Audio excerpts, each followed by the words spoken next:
Hello students, कैसे हैं आप लोग। कल हम लोग स्टार्ट किए थे नीट बूस्टर सीरीज और उसमें सेल चैप्टर से 5 क्वेश्चंस आपको सॉल्व करवाया था। हम बोला था कि आप लोग कमेंट करके बताइएगा कि इसमें और क्या कर सकते हैं। आप लोगों का कमेंट कुछ ऐसा आया नहीं है। हम लोग इसका सेकंड सेट, आज इस सीरीज का सेकंड सेट हम लोग आज कर रहे हैं। क्वेश्चन एक एक करके हम लोग देखते हैं। आज हम लोग टोटल 10 क्वेश्चन सिलेक्ट किए हैं सेल टॉपिक से। क्वेश्चन नंबर 1 है, match the components A B C D and E in the diagram. ये नीट में पूछा हुआ क्वेश्चन है। इसको ध्यान से आप देखेंगे। आपसे पूछ क्या रहा है, एक डायग्राम दिया हुआ है और उसमें यहाँ पे ए, ध्यान से देखें, ऊपर में ए, फिर बी, इसके बाद आ जाओ यहाँ पर सी, डी और ई। ये 5 जो है पॉइंट्स हैं। आपसे पूछ रहा है कि ये जो 5 पॉइंट्स हैं ये किसको इंडिकेट कर रहे हैं, किसको बता रहे हैं। ठीक, तो ये एनसीईआरटी का डायग्राम है। अगर आप एनसीईआरटी में देखेंगे तो इसका डिटेल दिया हुआ है। प्लाज्मा मेम्ब्रेन का स्ट्रक्चर है। अगर ध्यान से देखें, इस स्ट्रक्चर को पहचानने की कोशिश करें कि स्ट्रक्चर किसका है, तो लिखा हुआ है यहाँ पे कि सेल मेम्ब्रेन का ये स्ट्रक्चर है। इस सेल मेम्ब्रेन में ये वाला जो पार्ट है, जो ऊपर वाला पार्ट है, ये आउटर पार्ट है, सेल मेम्ब्रेन के बाहर का पार्ट है, और इधर का पार्ट क्या है, ये इनर पार्ट है। ये ध्यान रखना है आपको। ठीक है, अब देखते हैं कि ए बी सी डी ई किसको डिनोट करता है। इस डायग्राम में जो ए है वह शुगर को डिनोट करता है। आप ध्यान रखेंगे कि ए जो है सबसे बाहर है, ये किसको डिनोट करता है, शुगर को डिनोट करता है। शुगर आप यहाँ पे लिख सकते हैं, ये शुगर को डिनोट करता है। जो बी है, ये बी प्रोटीन है, ग्लाइकोप्रोटीन्स को बोल सकते हैं, ये प्रोटीन को डिनोट करता है। तो यहाँ पे हमने लिख दिया प्रोटीन। ठीक है, सी पर आते हैं हम लोग। सी यहाँ पर छुपा हुआ है, या ये सी इधर लिखा हुआ था। तो सी किसको डिनोट करता है, तो ध्यान से अगर देखो मेम्ब्रेन के स्ट्रक्चर को, तो लिपिड बाई लेयर होता है प्लाज्मा मेम्ब्रेन में। नहीं, यहाँ पे एरो को अगर आप देखते हैं तो एक यहाँ पर और एक यहाँ पर है, तो ये दोनों ही किसको डिनोट करते हैं, तो लिपिड बाई लेयर को। लिपिड बाई लेयर आप बोल सकते हैं, बाई लेयर मतलब 2 लेयर का, नहीं, लिपिड बाई लेयर को डिनोट करता है। अब आते हैं डी और ई पर। तो डी किसको डिनोट करता है, तो डी भी प्रोटीन को ही डिनोट करता है। लेकिन ये प्रोटीन क्या है कि अंदर के तरफ मेम्ब्रेन में ट्रैप है, फंसा हुआ है। इसको इंट्रिंसिक प्रोटीन आप बोलेंगे, या फिर आप इसको इंटेग्रल प्रोटीन बोलेंगे। यहाँ दिया हुआ है, नहीं, इंट्रिंसिक प्रोटीन या इंटेग्रल प्रोटीन बोलेंगे। ठीक है, तो ये क्लियर हो गया। अब बात आती है ई पर कि ई क्या है। तो ध्यान से देखो, अगर यहाँ से लेके यहाँ तक ये वाला जो पार्ट है, ये मेम्ब्रेन है, नहीं, ये मेम्ब्रेन है। तो मेम्ब्रेन के अंदर का ये एरिया हो गया। ई जो है वो किसको डिनोट कर रहा है, मेम्ब्रेन के अंदर के एरिया को। तो ये मेम्ब्रेन के अंदर में क्या पाया जाता है सेल में, आप बोलेंगे साइटोप्लाज्म पाया जाता है। तो ई किसको रिप्रेजेंट किया, ई रिप्रेजेंट किया साइटोप्लाज्म को। अब क्वेश्चन को सॉल्व करके देखते हैं। अब तो हो गया हमारा काम। यहाँ पे ऑप्शन में दिया है sugar, protein, lipid bilayer, internal protein, integral protein, cytoplasm, cell wall, और 7th ऑप्शन है एक्सटर्नल प्रोटीन। इसी में से आपको चूज कर लेना है, इसी में से आपको सेलेक्ट कर लेना है अपने आंसर को। तो ए बी सी डी करके यहाँ पे ऑप्शंस बने हुए हैं। यहाँ पे देखिए जरा सा, फर्स्ट ऑप्शन में दिया है ए का फर्स्ट, नहीं, मतलब ए का फर्स्ट मतलब क्या होगा कि ए रिप्रेजेंट कर रहा है शुगर को, बिल्कुल सही है, ए शुगर को रिप्रेजेंट कर रहा है। बी का सेकंड मतलब बी किसको रिप्रेजेंट कर रहा है, तो बी रिप्रेजेंट कर रहा है प्रोटीन को। यहाँ भी क्या है, सेकंड में प्रोटीन है, तो ये भी ऑप्शन क्या हो गया, ये भी सही है। सी रिप्रेजेंट कर रहा है किसको बता, तो सी रिप्रेजेंट कर रहा है लिपिड बाई लेयर को। नहीं, सी में लिखा भी, यहाँ पे देखो ध्यान से, तो थर्ड में लिखा भी है लिपिड बाई लेयर। तो इसका मतलब क्या है, सी का 3 जो दिया है ये भी सही है। डी का 4 दिया है फर्स्ट ऑप्शन में। तो डी में देखो आप, तो इंटेग्रल प्रोटीन है, यहाँ भी इंटेग्रल प्रोटीन है, तो ये भी ठीक है। नहीं, और ई के बारे में हम लोग बोले कि ई क्या है, साइटोप्लाज्म है। यहाँ भी ई में साइटोप्लाज्म दिया हुआ है। इसका मतलब अब आगे जाने की जरूरत नहीं है, आगे ऑप्शन पढ़ने की जरूरत नहीं है। ऑप्शन ए आपका करेक्ट क्या हो जाएगा, आंसर हो जाएगा। क्लियर हुआ ये। आप इसको एनसीईआरटी से भी जरूर देखिएगा। ठीक है, नेक्स्ट हम लोग क्वेश्चन पे मूव करते हैं।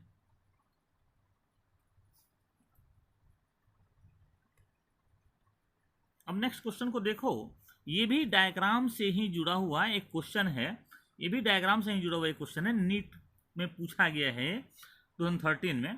आप देखो, select the alternative giving correct identification and function of the organelle A in the diagram. ये जो डायग्राम सामने बना हुआ है, इसमें ए किसको डिनोट कर रहा है, नहीं? तो इस डायग्राम को अगर आप ध्यान से देखें तो ये डिनोट करता है माइटोकॉन्ड्रिया को। किसको डिनोट करता है ये? माइटोकॉन्ड्रिया को, ठीक है ना, माइटोकॉन्ड्रिया को। तो अब हम लोग ऑप्शन पढ़ते हैं, तो सेकंड ऑप्शन में माइटोकॉन्ड्रिया दिया है, mitochondria produce cellular energy in the form of ATP. बिल्कुल सही आंसर है, नहीं? एटीपी का फॉर्मेशन कहाँ होता है? माइटोकॉन्ड्रिया में होता है। और एटीपी है क्या?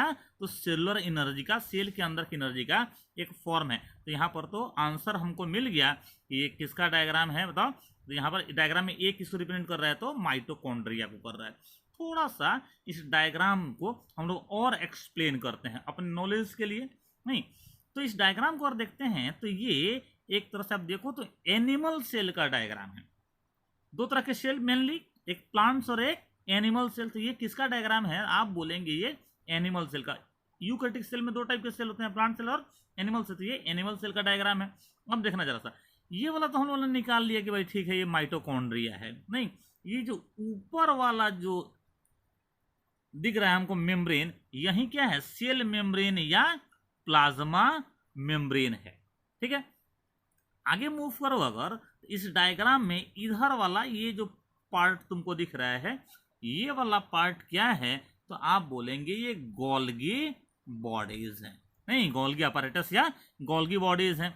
इधर जो ये निकला हुआ पार्ट है, ये देखो, ये सारा जो स्ट्रक्चर जो निकला हुआ है, इसको आप बोलेंगे इंडोप्लाज्मिक रेटिकुलम, नहीं? और इसी इंडोप्लाज्मिक रेटिकुलम के ऊपर में आप देखेंगे सरफेस पे और कुछ और इसके ऊपर फ्रीली भी जो छोटे छोटे डॉट लाइक स्ट्रक्चर हैं, बीड लाइक स्ट्रक्चर्स हैं, ये वास्तविकता में क्या है? तो ये हैं राइबोसोम्स, जो प्रोटीन सिंथेसिस करते हैं, नहीं? राइबोसोम्स, ठीक है ना, ये हो गया राइबोसोम्स। अब चलिए, कुछ छोटे छोटे खाली स्पेस भी आपको दिख रहे हैं, छोटे छोटे सैक लाइक स्ट्रक्चर दिख रहे हैं। वास्तविकता में ये क्या है? ये हैं वैक्यूल्स। एनिमल सेल में आपको ध्यान रखना है कि छोटे छोटे कई सारे वैक्यूल्स होते हैं। अगर यही प्लांट सेल होता तो बीच में ही एक बड़ा सा वैक्यूल होता। तो याद रखना है, प्लांट सेल में सिंगल लार्ज वैक्यूल होता है, जबकि एनिमल सेल में क्या होते हैं? मेनी स्मॉल वैक्यूल्स होते हैं, ठीक है। अंदर में सबसे बड़ा स्ट्रक्चर है ये वाला स्ट्रक्चर। ये क्या है? तो आप सब लोगों को पता होना चाहिए, यह है न्यूक्लियस, नहीं? तो हमने क्या किया? इस सेल के, एनिमल सेल के डायग्राम को एनालाइज किया। हमको पता चला कि कौन सा पार्ट जो है वो कौन सा सेल ऑर्गेनल है। नेक्स्ट क्वेश्चन में मूव करते हैं हम लोग। चलिए, नेक्स्ट क्वेश्चन अगर देखो तो क्वेश्चन कह रहा है कि a phospholipid molecule is amphipathic and produces two layers coming in contact with H2O. The head of phospholipid molecule is। पहले तो ऐसे समझो क्वेश्चन को, बाद में सॉल्व करना। क्वेश्चन आपका है फॉस्फोलिपिड से, और फॉस्फोलिपिड आपने यहां देखो, ये फॉस्फोलिपिड आपने पढ़ा कहां पे है? आप पढ़े हैं फॉस्फोलिपिड प्लाज्मा मेम्ब्रेन में, नहीं? प्लाज्मा मेम्ब्रेन में जो लिपिड प्रेजेंट होता है, जो लिपिड बाई लेयर होता है, उसमें कौन सा लिपिड होता है? तो आप बोलेंगे फॉस्फोलिपिड। एक तो यही क्वेश्चन बनता है कि भाई प्लाज्मा मेम्ब्रेन में कौन सा लिपिड होता है? आप आंसर करेंगे फॉस्फोलिपिड होते हैं, ठीक है। अब आते हैं, फॉस्फोलिपिड का जो स्ट्रक्चर आप देखेंगे तो कुछ इस टाइप से स्ट्रक्चर आपको दिखेगा। देखना जरा सा, ये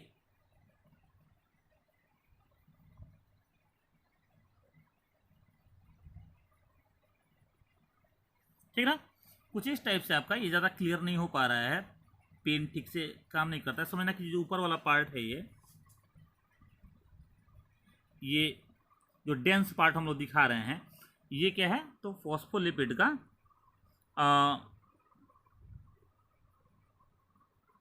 जो डेंस पार्ट है, ये फॉस्फोलिपिड का हेड है। इसको हम लोग हेड बोल सकते हैं, हेड नहीं। और ये नीचे में जो दो पार्ट हैं जो लेग के जैसे जो लटके हुए हैं, इनको आप टेल बोल सकते हैं, ठीक है ना, इनको टेल बोल दिया। अब देखना जरा सा क्या है, अभी जो फॉस्फोलिपिड है आपको ध्यान रखना है कि इसका हेड पार्ट मेम्ब्रेन के आउटर साइड में रहता है, मेम्ब्रेन के बाहर की तरफ रहता है, और टेल जो है वो अंदर की तरफ रहता है। तो इसका मतलब ये हुआ कि अगर इसको बाई लेयर बनाना है, इस लिपिड को अगर बाई लेयर बनाना है, तो ये टेल पार्ट दूसरे साइड में क्या होगा, फिर अंदर की तरफ, इसके ऊपर में ये हेड पार्ट होगा, ठीक है ना। अब समझिए जरा सा, अब जो हेड पार्ट है ये क्या होता है, तो आप बताएंगे कि ये पोलर होता है।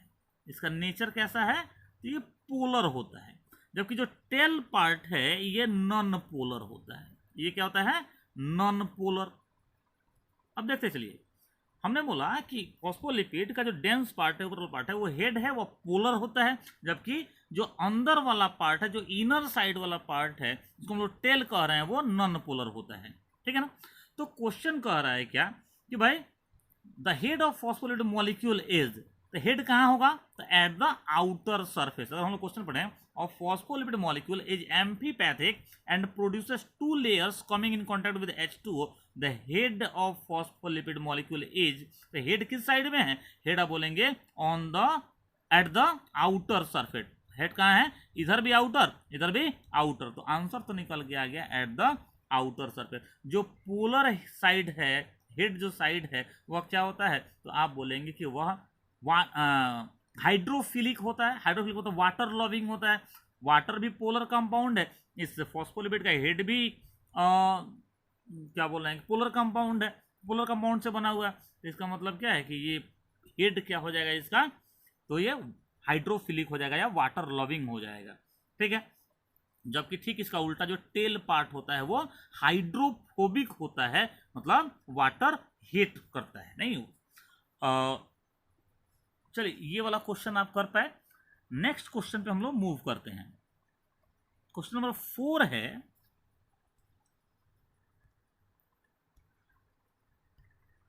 एक फिल इन द ब्लैंक्स दिया हुआ है यहाँ पे, एक ब्लैंक स्पेस इसमें आपको फिल करना है, सेल ऑर्गेनेल का नेम फिल करना है। Is the single membrane bound organelle, which of the following is the single membrane bound organelle. Question तो बड़ा ही आसान है, आपसे कह रहा है कि ये 4 ऑप्शंस हैं, आपको बताना है कि इनमें से कौन से cell organelle single membrane bound होते हैं। तो यहाँ पर एस्फेरोजोम्स, लाइसोजोम्स और ग्लाइऑक्सीजोम्स, आपको ध्यान रखना है कि ये तीनों ही क्या होते हैं, तो single membrane bound cell organelle होते हैं। इस हिसाब से देखा जाए तो आंसर क्या होना चाहिए, ऑल ऑफ दीज। लेकिन इस मान लीजिए ये तो एक टाइप का क्वेश्चन हुआ single membrane bound cell organelle से रिलेटेड।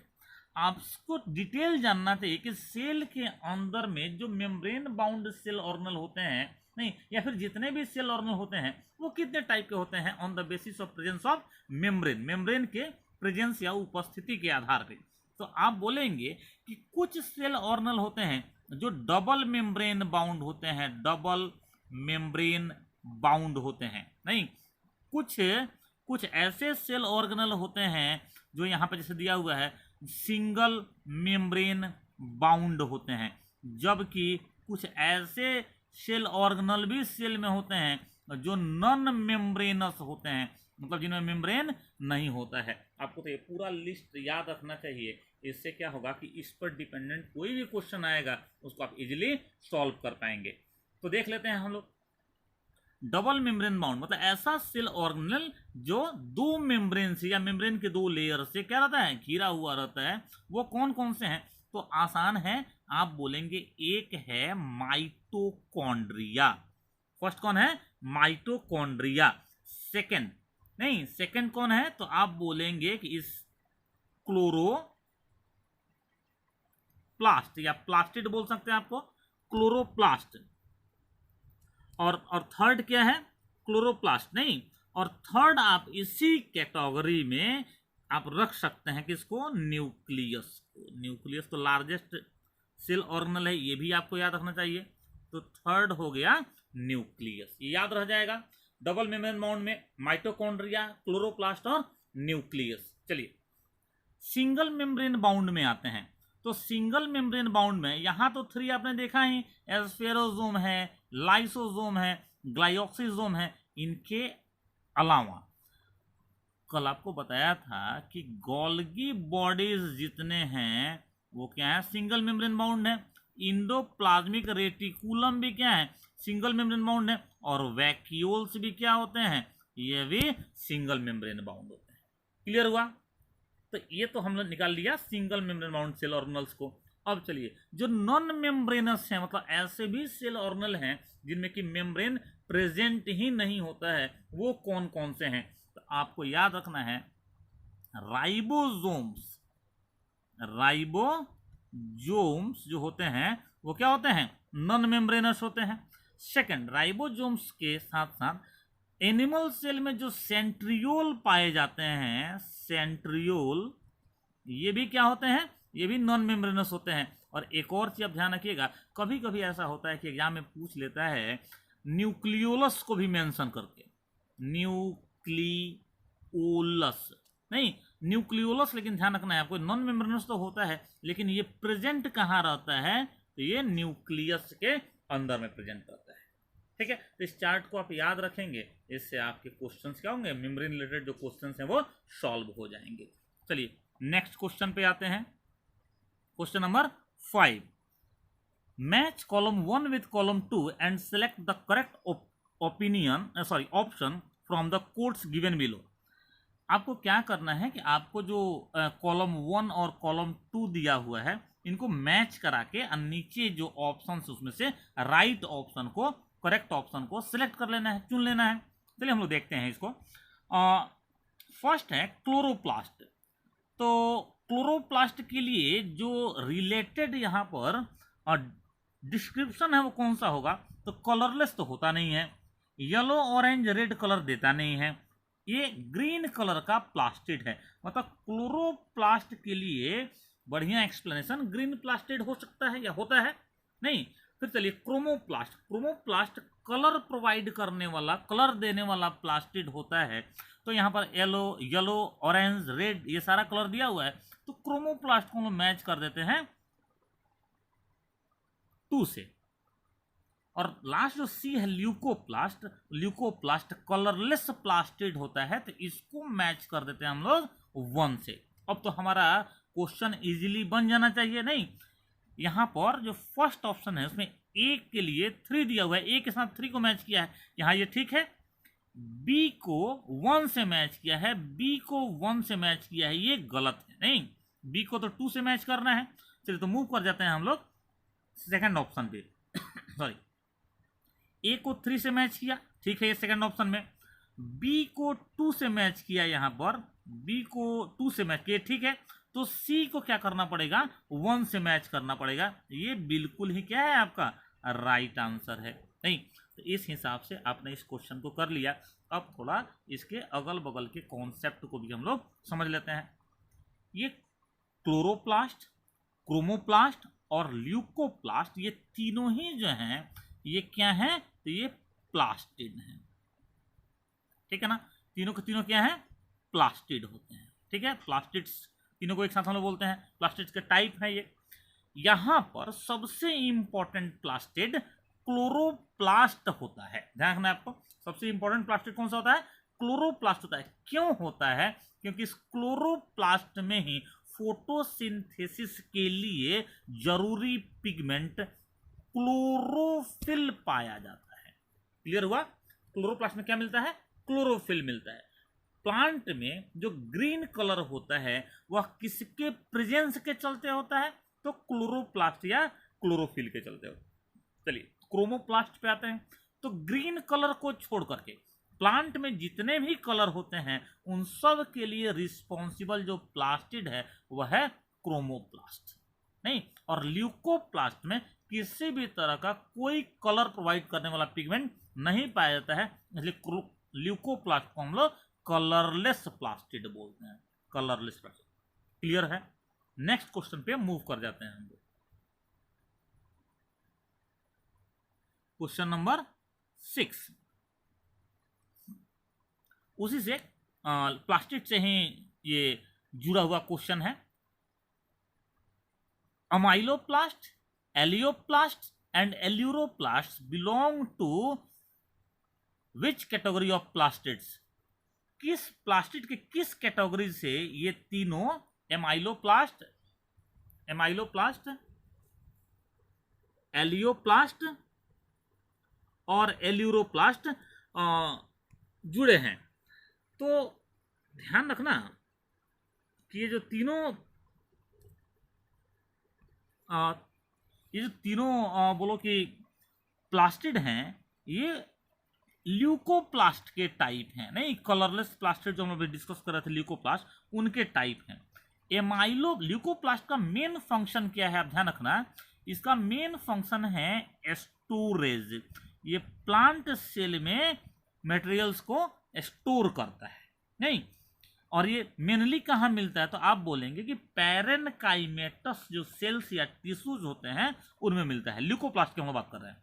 और ये एमाइलोप्लास्ट, एलियोप्लास्ट और एल्यूरोप्लास्ट ल्यूकोप्लास्ट के टाइप हैं। अब क्या है कि जो एमाइलोप्लास्ट है ये स्टोर करता है स्टार्च को, ये आप लोगों को याद रखना है, ये स्टोर करता है स्टार्च को। जो एलियोप्लास्ट है ये स्टोर करता है लिपिड्स को, नहीं, और जो एल्यूरोप्लास्ट है यह स्टोर करता है प्रोटीन को। तो आपको अब याद रह जाना चाहिए, ठीक है। चलिए नेक्स्ट क्वेश्चन पे आते हैं हम लोग। Question number 7, in chloroplast chlorophyll is present in the, आपसे बहुत सिंपल क्वेश्चन किया गया है कि क्लोरोप्लास्ट में क्लोरोफिल कहां प्रेजेंट होता है? ऑप्शन है outer membrane, inner membrane, thylakoids, stroma. अब देखो जरा सा यहां पे क्या है, क्लोरोप्लास्ट का थोड़ा स्ट्रक्चर समझते हैं हम लोग। क्लोरोप्लास्ट एक double membrane bound cell organelle है। हम लोग एकदम सिंपल से एक स्ट्रक्चर बना लेते हैं। ये मान लो कि क्लोरोप्लास्ट का डायग्राम बना लिया, ठीक है, डबल मेम्ब्रेन बाउंड है। तो अब इस मेम्ब्रेन को तो आप आउटर मेम्ब्रेन बोलेंगे, आउटर मेम्ब्रेन, और अंदर वाले को आप बोलेंगे इनर मेम्ब्रेन, इनर मेम्ब्रेन। ये तो क्लियर हो गया। आपको ध्यान रखना है कि क्लोरोफिल ना आउटर क्लोरोप्लास्ट मेम्ब्रेन में मिलता है ना ही इनर मेम्ब्रेन में मिलता है। फिर कहां मिलता है? तो इस क्लोरोप्लास्ट के अंदर, इस क्लोरोप्लास्ट के अंदर लैमिला होते हैं और इसके ऊपर में ऐसे क्वाइन लाइक स्ट्रक्चर होते हैं जिनको हम लोग थाइलाक्वाइड बोलते हैं, ठीक है ना। क्या बोलते हैं इनको? थाइलाक्वाइड। और ये जो थाइलाक्वाइड का जो पाइलिंग है इसको बोलते हैं हम लोग ग्राना, ग्राना, ठीक है ना। और single structure, single coin like structure को हमने बोल दिया थाइलाक्वाइड, थाइलाक्वाइड, ठीक है। और इसके अंदर जो मैट्रिक्स है, जो फ्लूइड भरा हुआ है इसके अंदर में, उस मैट्रिक्स को हम लोग बोलते हैं, उस मैट्रिक्स को हम लोग बोलते हैं क्या बताओ? तो बोलते हैं स्ट्रोमा, स्ट्रोमा, ठीक है ना। अब चलिए जरा देखिए, क्लोरोप्लास्ट का रिलेशन है फोटोसिंथेसिस से, मतलब इस सेल ऑर्गेनल में, ये प्लांट सेल में मिलता है, यहां पर फोटोसिंथेसिस होता है। फोटोसिंथेसिस में जो ग्राना थाइलाक्वाइड वाला पार्ट है, मतलब ये वाला पार्ट, ये क्या करता है? तो लाइट को एब्जॉर्ब करता है, नहीं। तो ये जो ग्राना थाइलाक्वाइड है, इसमें थाइलाक्वाइड में क्लोरोफिल मॉलिक्यूल मिलते हैं जो लाइट को एब्जॉर्ब करते हैं। क्लियर हुआ? जो लाइट को क्या करते हैं? एब्जॉर्ब करते हैं। तो यहां पर तो क्वेश्चन का आंसर हमको मिल गया कि इन chloroplast chlorophyll is present in the, तो आप बोलेंगे थाइलाक्वाइड। एक और क्वेश्चन का आंसर आप यहाँ पे कर सकते हैं आप, कि आपसे पूछेगा कि भाई फोटोसिंथेसिस के दो पार्ट हैं, लाइट रिएक्शन और डार्क रिएक्शन, तो लाइट रिएक्शन का साइट कौन सा होता है? तो आप बोल देंगे ग्राना थाइलाक्वाइड, ठीक है ना। और दूसरा ये जो फ्लूइड है इसमें क्लोरोप्लास्ट में, जिसको हम एस्ट्रोमा बोल रहे हैं, नहीं तो ये फोटोसिंथेसिस के डार्क रिएक्शन का साइट है। क्लियर हुआ? चलिए नेक्स्ट क्वेश्चन पे मूव करते हैं, क्वेश्चन नंबर 8 को देखते हैं। चलो, mitochondria perform all of the following functions except. Mitochondria के फंक्शन से जुड़ा हुआ ये क्वेश्चन है कि माइटोकॉन्ड्रिया इनमें से कौन सा फंक्शन नहीं करता है, एक्सेप्ट मतलब कौन सा फंक्शन नहीं कर रहा है। तो चेक करेंगे कौन कौन सा फंक्शन करता है। फर्स्ट ऑप्शन है nucleic acid synthesis. Nucleic acid synthesis जरा समझना, अभी हम लोग माइटोकॉन्ड्रिया देख रहे थे, डायग्राम ऐसे ऐसे ऐसे ऐसे बनाया हुआ था, नहीं ये भी डबल मेम्ब्रेन बाउंड होता है, तो अब चाहो तो इसका भी डबल मेम्ब्रेन बना लो। चलो, अब क्या है न्यूक्लिक एसिड सिंथेसिस। तो आपको माइटोकॉन्ड्रिया के स्ट्रक्चर में ये समझना चाहिए कि mitochondria double membrane bound cell organelle होता है जो यूकैरियोटिक सेल में मिलता है, और इसके अंदर में एक सर्कुलर डबल स्ट्रैंडेड डीएनए भी होता है। ठीक है ना? डीएनए ही क्या है? न्यूक्लिक एसिड है। तो डीएनए का तो ये प्रॉपर्टी ही है, डीएनए का तो एक कैरेक्टर ही है कि वो क्या करते रहता है, अपना रेप्लिकेशन करते रहता है, मतलब एक डीएनए से दूसरा नया डीएनए बनता रहता है। इसका मतलब है कि डीएनए में भी माइटोकॉन्ड्रिया में भी न्यूक्लिक एसिड सिंथेसिस होता है। ऐसे ज्यादा ये कहाँ होता है? न्यूक्लियस में होता है, आपको ध्यान रखना है। ठीक है ना? लेकिन माइटोकॉन्ड्रिया में जो डीएनए है वो अपना रेप्लिकेशन करता है, तो यहां पर आपको कंफ्यूज नहीं होना है, ये nucleic acid synthesis option correct है। नहीं, next, beta oxidation of fatty acid, बिल्कुल सही है ये। माइटोकॉन्ड्रिया में फैटी एसिड का बीटा ऑक्सीडेशन होता है। एक और बात आपको ध्यान रखना है, एक दूसरा सेल ऑर्गेनल होता है पेरोक्सिसोम, वहां भी फैटी एसिड का ऑक्सीडेशन होता है। नेक्स्ट देखो, एटीपी सिंथेसिस बिल्कुल सही है। माइटोकॉन्ड्रिया में तो एटीपी सिंथेसिस होता ही है, नहीं इसको power house of the cell हम लोग बोलते हैं, तो एटीपी सिंथेसिस भी करेक्ट ऑप्शन है। लास्ट ऑप्शन है पॉलीसैकेराइड डिग्रेडेशन, पॉलीसैकेराइड का टूट जाना। देखो यही क्या है, यही माइटोकॉन्ड्रिया का फंक्शन नहीं है, ध्यान रखिएगा।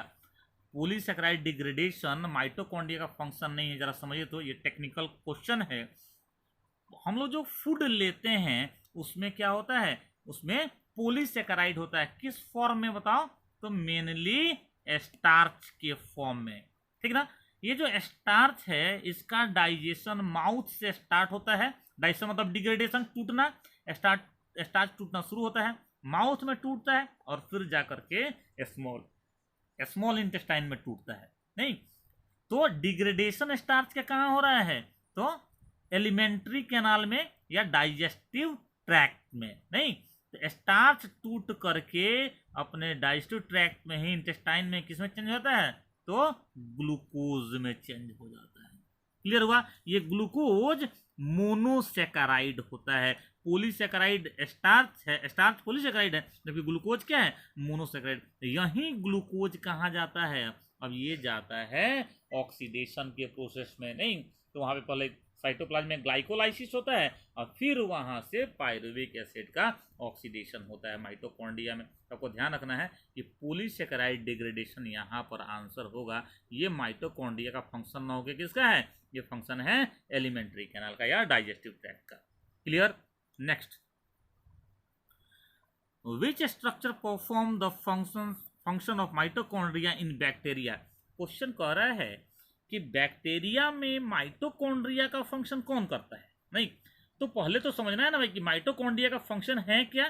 तो अभी हम लोग बोले हैं एटीपी सिंथेसिस मेन फंक्शन है। नहीं एटीपी का फॉर्मेशन माइटोकॉन्ड्रिया का मेन फंक्शन है।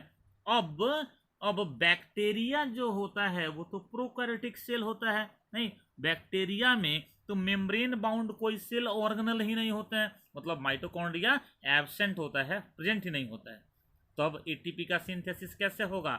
तो आप बताएंगे कि जो मेम्ब्रेन का जो सरफेस है किसका?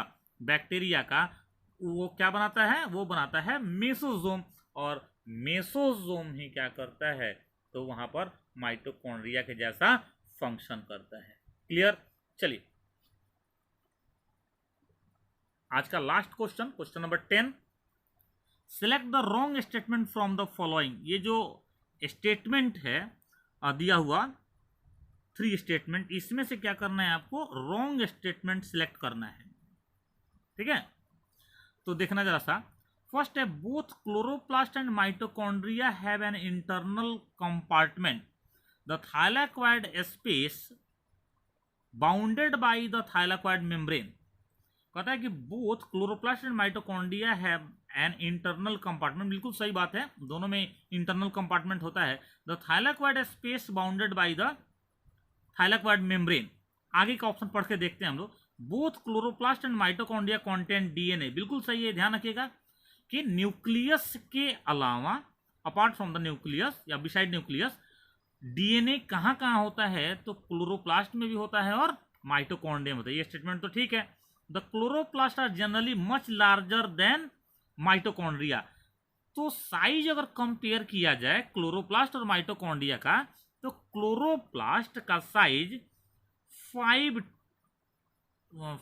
to 10 माइक्रोन होता है, जबकि माइटोकॉन्ड्रिया का अगर साइज देखोगे तो 0.5 माइक्रोन से 1 माइक्रोन तक होता है। तो कौन सा बड़ा हुआ, साइज में क्लोरोप्लास्ट क्या हो गया, बड़ा हो गया। तो ये भी ऑप्शन क्या है, सही है। तो हम फिर आगे कहां डिस्कस करेंगे, ऑप्शन ए पर। ऑप्शन ए है both chloroplast and mitochondria have an internal compartment, the thylakoid space bounded by the thylakoid membrane. यहाँ पे क्या होना चाहिए कि thylakoid space is bounded by thylakoid membrane, सही है। लेकिन क्या है, इसमें थोड़ा सा टेक्निकल बात है कि थाइलाकोइड मेम्ब्रेन क्या होता है, यहाँ पे डबल मेम्ब्रेन होगा। ठीक है ना, तो आंसर आपका क्या होना चाहिए, रॉन्ग स्टेटमेंट का ऑप्शन ए होना चाहिए।